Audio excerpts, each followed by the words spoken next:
আমি ওবায়দুল কাদেরের কাছে একটা প্রশ্ন করতে চাই, পাল্টা প্রতিরোধ বলতে উনি কি বোঝাতে চাচ্ছেন?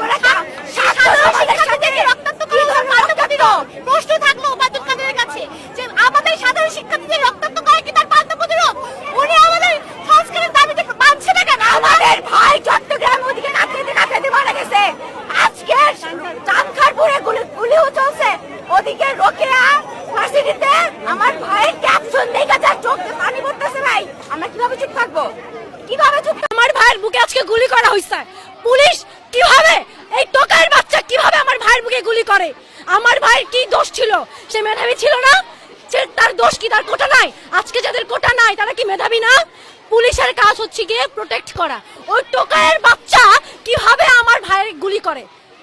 একজন অনার্স পাস করা আর এসএসসি পাস করা, ঘুষ দেওয়া, কোটা দেওয়া পুলিশ যদি আমার বুকে গুলি করে, তার যোগ্যতা বেশি না আমার যোগ্যতা বেশি? পা চাটলে মানে না চাটলে কি, পা চাটলে সঙ্গী না চাটলে জঙ্গি। দেশ টাকার বাপের কেড়ে না, লাখো শহীদের রক্তের বিনিময়ে দেশ পাইছি।